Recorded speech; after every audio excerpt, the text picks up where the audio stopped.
Saudara dikasih Tuhan, kalau Daud menempatkan dirinya pada posisi, ya, dia ditaruh Tuhan di sebelah kananku, dalam pengertian gambaran rohani kita di bumi ini.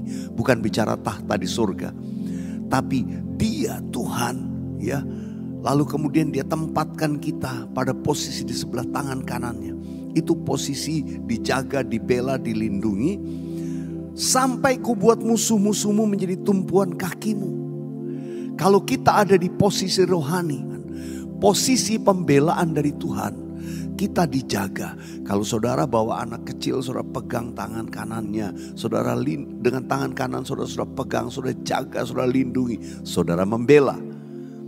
Demikianlah saudara yang dikasih Tuhan, posisi rohani kita di mana? Kalau posisi kita di hadirat Tuhan, kita menempatkan diri kita di tempat di mana Tuhan menjaga dengan tangan kanannya. Maka saudara ada di posisi otoritas untuk mengalami kemenangan. Sebab yang berperang bukan kita, tapi Tuhan berperang bagi kita. Jadi kunci hal yang pertama yang saya mau sampaikan adalah bagaimana kita menempatkan diri kita pada posisi rohani di mana otoritas Allah ada di situ. Di ayat 2 tadi dikatakan tongkat kekuatanmu akan diulurkan Tuhan dari Sion. Memerintahlah di antara musuhmu. Ada otoritas Tuhan, tongkat otoritas, tongkat kekuatan, keperkasaan diulurkan Tuhan, dikatakan dari Sion. Sion itu pada zaman Daud berbicara tentang gunung kudus Tuhan. Namun pada bagian lain kitab Mazmur berkata gini, siapakah yang boleh naik atas gunung kudus Tuhan itu? Siapakah yang boleh naik atas bukit Sion? Siapakah yang boleh melayani di tempat kudusnya yang ada di kemah Daud pada waktu itu, para pemuji pemazmur? Siapa yang boleh naik? Orang yang bersih tangannya, orang yang murni hatinya, orang yang menjaga kekudusan dalam hidupnya. Kepada orang yang menguduskan dirinya, dia dibawa Tuhan naik ke posisi rohani yang memberikan otoritas. Kenapa? Karena tongkat kekuatan diberikan Tuhan di situ. Saya mau katakan saudara, authority, otoritas comes from holiness. Datang dari kekudusan. Kalau kita, para pemazmur, kita para penyembah, saya sebut saudara sahabat worshipers, kita para penyembah, menguduskan diri kita sungguh-sungguh, maka saudara itu naik atas bukit Sion, di mana tongkat kekuatan diulurkan kepadamu, dan Tuhan menempatkanmu pada posisi di tangan kanannya, di mana ada pembelaan daripada Tuhan, sehingga dikatakan musuh-musuhmu akan engkau injak, engkau akan memerintah di antara para musuhmu itu. Mereka itu takluk di bawah kakimu. Karena apa? Otoritas rohani yang diberikan Tuhan. Oh haleluya.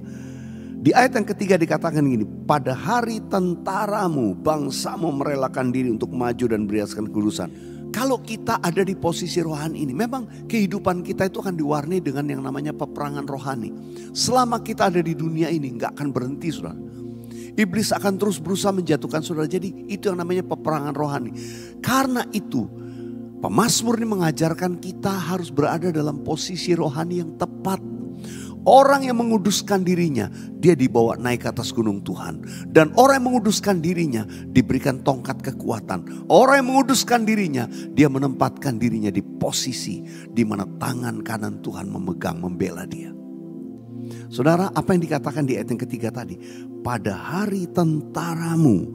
Saya awalnya gak mengerti, saya baca beberapa terjemahan memberikan kepada saya pengertian. Ya. Ini berbicara tentang hari tentaramu, itu hari peperangan sebetulnya. Ya, ini when you go to war, saat engkau pergi peperangan, kamu masuk di dalam peperangan, maka dikatakan begini, your people will serve you willingly. Orang-orangmu, Daud waktu itu digambarkan prajuritmu, orang-orangmu akan melayani, akan ikut berperang, akan berperang bagimu dengan sepenuh hati, willingly. Bukan karena dipaksa, bukan karena tugas, karena memang ingin terus menopang. Saudara, betapa bahagianya kalau dalam hidup ini ketika kita melangkah, orang-orang di sekitar tuh gak usah disuruh. Mereka itu malah dengan semangat mau membela, menolong saudara, mensupport saudara. Percayalah, itu bisa keluargamu atau orang-orang sekitarmu. Dan dikatakan mereka itu mengenakan jubah berhiaskan kekudusan. Mereka itu bangsamu merelakan diri untuk maju dengan berhiaskan kekudusan. Saudara, orang-orang di sekitarmu juga akan menguduskan diri. Kalau kita ini hidup kudus, keluargamu akan dikuduskan oleh Tuhan. Kalau engkau sungguh-sungguh hidup kudus, nanti di tempat engkau berusaha, di perusahaanmu, di tempat engkau bekerja, Tuhan beri otoritas dan orang-orang di bawahmu juga akan nanti mengalami yang namanya pengudusan hidup mereka. Sebab apa? Kita sebagai pemimpin, kita sebagai orang yang ditunjuk Tuhan, kita menguduskan diri kita. Kalau engkau ada dalam pelayanan gereja Tuhan, menguduskan diri. Orang-orang di bawahmu akan menguduskan diri. Dan mereka akan dipakai untuk berperang bersama-sama dengan engkau. Dan kemudian, kalau kita menguduskan diri kita dan menempatkan posisi rohani kita demikian, ada bonusnya lagi. Dari kandungan fajar, tampil bagimu keremajaanmu seperti embun. Ya, saya suka terjemahan bahasa Inggris berkata gini. And your strength, dan kekuatanmu will be renewed, akan dibaharui. Kekuatanmu akan dibaharui each day like the morning dew. Kekuatanmu akan dibaharui dari hari ke hari. Ya, each day seperti embun pagi. Embun pagi kan baru, setiap hari baru, segar, fresh. Jadi saudara, tiap-tiap hari engkau akan mengalami yang namanya keremajaan kita. Ya, kehidupan kita tuh sepertinya mudahnya. Kita kenapa? Karena kita disegarkan terus.